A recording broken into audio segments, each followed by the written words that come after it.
Assalamualaikum warahmatullahi wabarakatuh. Selamat siang kawan-kawan. Di sini kami dari kelompok 10 akan memberikan video tentang konseling strategi kognitif modeling. Saya Bagaskara sebagai konselor dan Ardiansyah Pandu Dewanata sebagai konseli. Linda Prasetyawati, Niki Nursabella dan Samsul Iqbalur Ramadan sebagai pengamat. Mohon disimak video sampai selesai ya. Selamat menonton. Terima kasih. Selamat siang Pak Bagas. Ya, waalaikumsalam. Mas Pandu, gimana kabarnya Mas Pandu hari ini? Alhamdulillah Pak, baik-baik aja. Pandemi gini harus tetap semangat kita Pak dalam menjalani hari. Jangan sampai kita tidak semangat lalu imun tubuh kita malah kena COVID nanti Pak. Ya, luar biasa sekali Mas Pandu, benar. Oh ya, Mas Pandu, sekarang apakah tidak ada mata pelajaran Mas Pandu? Ada Pak, tapi kosong. Dan udah selesai sih jam pelajarannya. Cuma diberi tugas aja karena Pak Budinya keluar kota Pak. Jadinya ya tadi kosong, nggak ada apa-apa. Oh, Pak Budi. Berarti enak dong kelas Mas Pandu ini 01 jam hari ini. Ya sebenarnya saya nggak suka Pak kalau kosong-kosong kayak gini Pak. Soalnya kan saya kan udah sekolah udah bayar SPP. Nah sia-sia dong Pak SPP saya kalau misalnya satu hari pun saya nggak dapat ilmu. Yang harusnya hari ini saya dapat materi dan dapat ilmu, malah nggak dapat apa-apa. Cuma langsung dikasih tugas saja. Oh iya, benar sekali Mas Pandu. Terus, oh ya, kemarin Mas Pandu menghubungi saya via chat WA ya Mas Pandu, benar? Iya Pak, saya kan kemarin sore kan udah itu Pak, udah chat Bapak di WA. Saya meminta bantuan Bapak untuk membantu saya dalam sesi konseling kali ini Pak. Oh Apakah baik, Bapak bisa atau enggak ya? ya baik Mas Pandu, saya bisa. Terus mungkin ada yang bisa saya bantu Mas Pandu untuk pertemuan kali ini. Ya, nah, jadi begini Pak, kan minggu depan kan ada Litsus OSIS Pak, kayak acara OSIS gitu. Nah syaratnya kan harus ikut tes public speaking. Tapi saya nggak bisa Pak kalau disuruh public speaking. Maka dari itu Pak, saya kemari untuk membicarakan masalah ini sama Bapak. Wah, bagus dong Mas Pandu ikut Litsus OSIS. Ya, Litsusnya bagus Pak, cuman public speakingnya Pak. Baik Mas Pandu, mungkin sebelumnya Mas Pandu bisa memposisikan duduk Mas Pandu secara nyaman, rileks, tenang. Nah, biar sesi konseling atau pertemuan ini bisa berjalan lancar. Ya sudah Pak. Sudah nyaman ini saya. Baik Mas Pandu, saya lanjutkan lagi. Mungkin sebelumnya Mas Pandu boleh menceritakan kepada saya kenapa takut atau merasa ada masalah di dalam pendaftaran Litsus ini. Iya Pak, jadi kan gini Pak, seperti yang sudah saya bilang tadi, bahwa saya itu takutnya itu karena persyaratan tes itu Pak. Kan persyaratan tesnya kan harus speaking Pak. Nah, saya ini tipe-tipe orang yang nggak bisa kalau disuruh public speaking Pak. Gitu. Oh, jadi seperti itu ya Mas Pandu. Ya. Mungkin ada pengalaman yang dulu-dulu mempengaruhi Mas Pandu seperti ini. Mungkin waktu public speaking di depan orang banyak itu gugup atau bagaimana. Mungkin Mas Pandu ada pengalaman seperti itu, boleh diceritakan. Ya ada kok Pak. Jadi gini Pak, dulu kan waktu MOS kan saya pernah disuruh maju ke depan untuk menyampaikan kesan-pesan selama MOS berlangsung. Tetapi waktu saya ke depan, saya gugup Pak. Jadi saya jadi salah ngomong Pak dan diketawain teman-teman. Bahkan sampai sekarang masih ada teman-teman yang ngatain saya, Pak. Hmm, ya baik Mas Pandu. Oh ya, sebelumnya begini Mas Pandu, saya beritakan terlebih dahulu bahwasanya saya bisa melakukan pertemuan ini sampai pukul 11 siang. Karena Bapak nanti ada keperluan rapat dengan Bapak Kepala Sekolah. Bapak Kepala Sekolah Samsul. Jadi sekarang pukul 10.20 berarti kurang lebih kita punya waktu sekitar 40 menit. Bagaimana Mas Pandu? Apakah bersedia? Oh iya, tidak apa-apa, Pak. Tidak banyak kok nanti yang saya sampaikan. Saya itu cuma bingung aja, Pak, dan saya belum ngerti harus bagaimana. Oh ya, baik Mas Pandu. Sekarang Mas Pandu bolehkah Mas Pandu menceritakan permasalahan Mas Pandu dari awal kepada saya?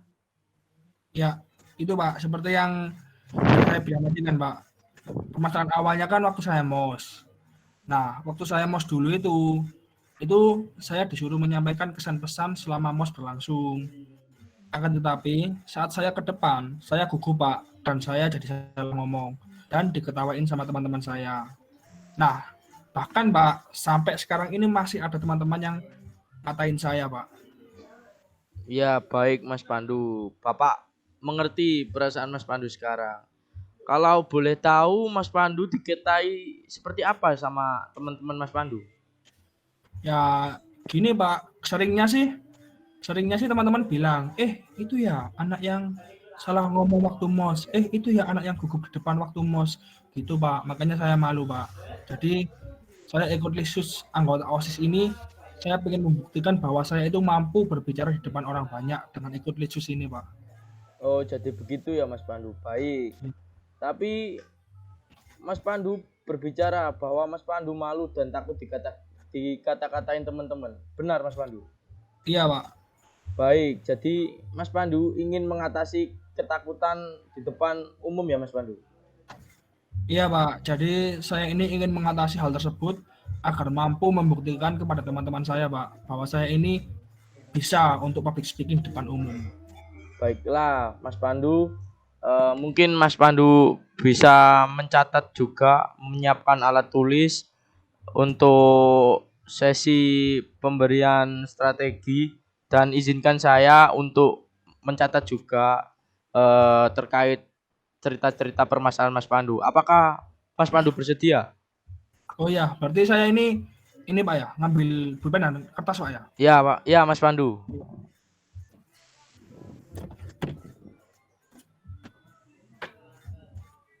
Ya sudah Pak. Ya, mohon disimak baik-baik Mas Pandu ya. Jadi Ya. di sini Bapak memiliki sebuah strategi dan teknik konseling yaitu bernama konseling modeling atau cognitive modeling. Jadi di sini Mas Pandu dapat memilih seseorang atau tokoh atau figur yang dapat dijadikan Mas Pandu sebagai contoh untuk menghilangkan sikap Mas Pandu yang takut berbicara di depan umum. Apakah Mas Pandu ingin mencoba strategi ini, Mas Pandu? Boleh Pak.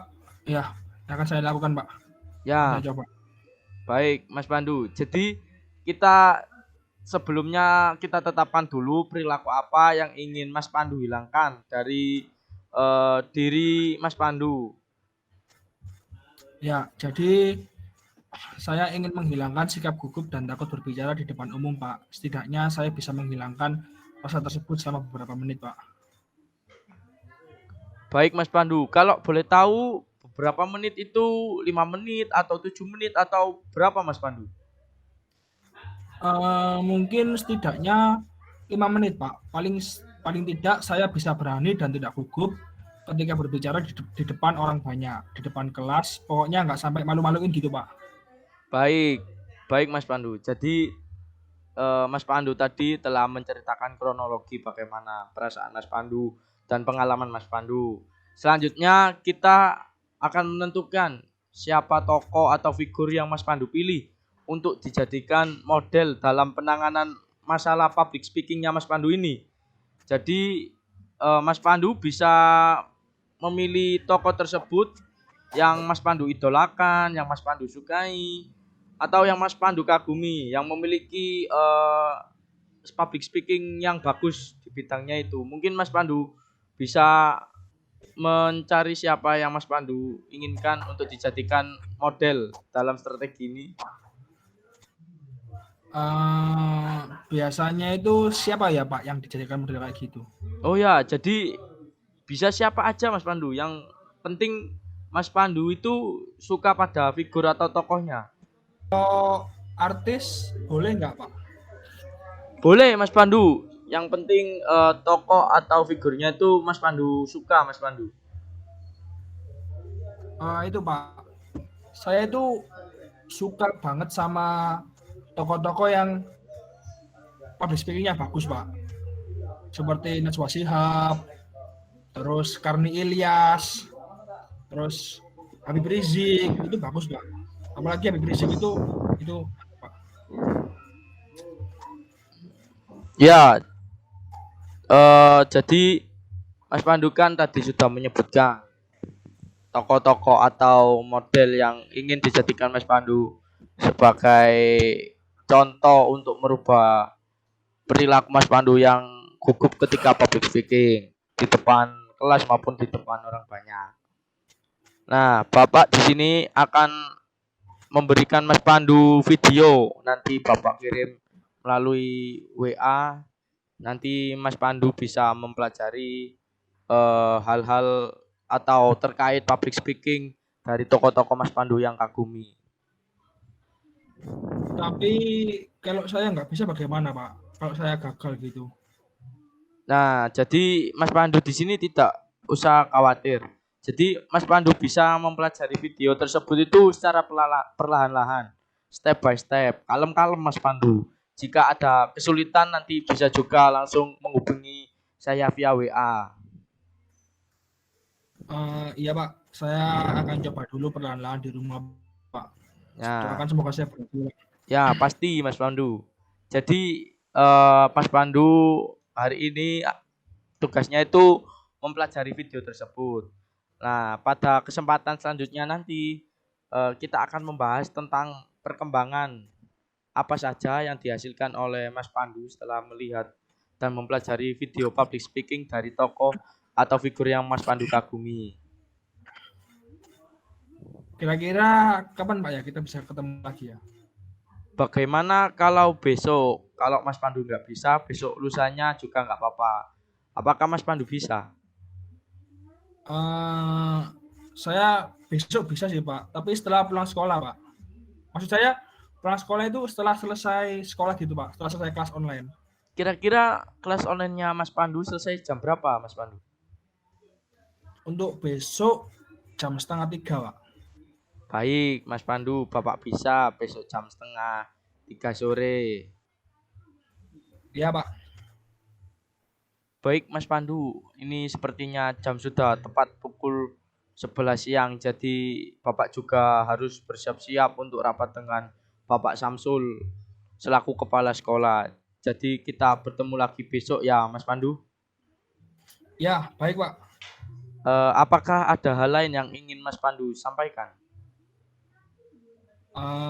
Tidak sih Pak, saya rasa sih udah cukup sih.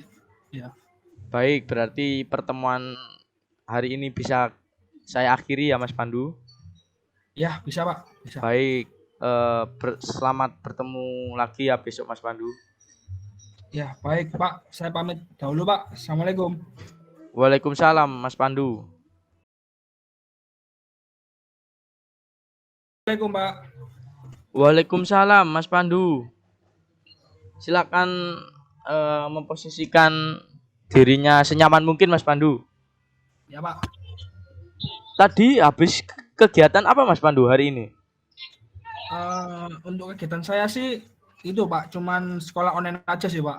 Baru selesai ini, tadi baru selesai langsung saya ngubungi Bapak itu. Oh, ya Mas Pandu, berarti baru selesai kuliah online Mas Pandu. Ya, sekolah online Pak. Oh ya, sekolah online, maaf Mas Pandu. Ya. Pandemi ini. Ya. Oh ya, Mas Pandu. Bagaimana perkembangan Mas Pandu setelah mempelajari video yang Bapak kirimkan kemarin? Sudah ada sih Pak perkembangannya. Kan kemarin kan saya udah nonton videonya Pak. Dan saya udah memperhatikan dan mengamati video public speaking dari tokoh yang saya sukai. Saya juga udah mencoba mempraktekkan Pak, tapi saya masih gugup.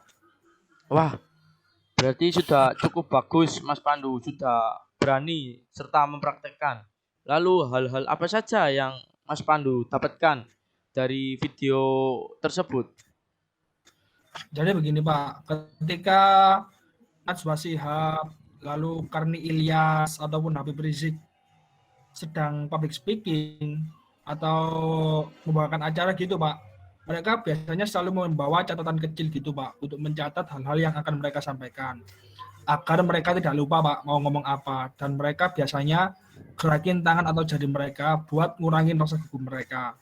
Lah, kalau saya berbicara di depan terus itu diem aja Pak, jadi saya suka ngeblank ketika di depan. Nah, baik Mas Pandu. Sekarang Mas Pandu kan sudah memahami terkait mungkin tips dan trik dari tokoh-tokoh atau figur yang Mas Pandu sukai terkait public speaking. Mungkin Mas Pandu itu bisa melakukan hal yang dilakukan model atau tokoh yang dipilih Mas Pandu tadi ketika Mas Pandu melakukan public speaking di depan orang banyak. Ya Pak. Nah, mungkin itu bisa dijadikan bahan referensi juga Mas Pandu ketika menghadapi atau berbicara di depan orang banyak. Terus mungkin ada satu hal yang ingin saya tanyakan Mas Pandu. Iya Pak. Apakah Mas Pandu sudah pernah mencoba praktek di depan orang atau teman gitu? Kemarin sih saya coba praktekkan di depan pacar saya Pak. Kira-kira selama 5 menitan. Terus pacar saya bilang, kamu masih agak gugup ketika berbicara gitu Pak. Tapi saya ngerasain masih sedikit gugup sih Pak waktu berbicara di depan pacar saya kemarin. Ya, tapi sejauh ini saya sangat kagum dengan semangat Mas Pandu karena Mas Pandu ingin berkembang dan ingin mengubah kegugupan Mas Pandu itu menjadi sebuah kelebihan. Jadi di sini saya sangat mengapresiasi tentang Mas Pandu yang telah berjuang untuk menghilangkan rasa gugup itu. Dan satu hal Mas Pandu, apakah Mas Pandu juga merasakan kalau Mas Pandu mencoba public speaking di depan pacar Mas Pandu masih gugup? Masih sih Pak, masih sedikit gugup saya Pak. Ya tidak apa-apa Mas Pandu, pesan Bapak yang waktu berteman kemarin perlahan-lahan. Tapi sejauh ini Mas Pandu perkembangannya saya lihat sudah cukup bagus ya. Tinggal nanti dikembangkan dan ditingkatkan lagi sedikit demi sedikit. Pasti Mas Pandu nanti bisa melawan rasa takut dan gugup Mas Pandu ketika berbicara di depan orang banyak. Saya yakin Mas Pandu akan bisa. Ya, terima kasih Pak atas bantuannya. Saya nanti akan mencoba untuk lebih giat lagi untuk melawan rasa gugup saya Pak, agar saya bisa lancar dalam public speaking Pak dan berbicara di depan orang banyak. Ya, semoga Mas Pandu bisa seperti tokoh atau figur yang Mas Pandu sukai dan semoga juga Mas Pandu bisa menghilangkan rasa gugup itu sehingga mampu lolos seleksi OSIS dalam bidang public speakingnya ya Mas Pandu. Amin. Ya Pak, terima kasih Pak. Amin. Baik Mas Pandu, apakah ada hal lain yang ingin Mas Pandu sampaikan? Tidak sih Pak, saya rasa sih udah cukup dan saya akan berlatih dan berusaha menghilangkan perilaku takut dan gugup saya Pak. Kalau begitu saya permisi dahulu Pak. Assalamualaikum Pak, selamat sore. Waalaikumsalam, selamat sore Mas Pandu.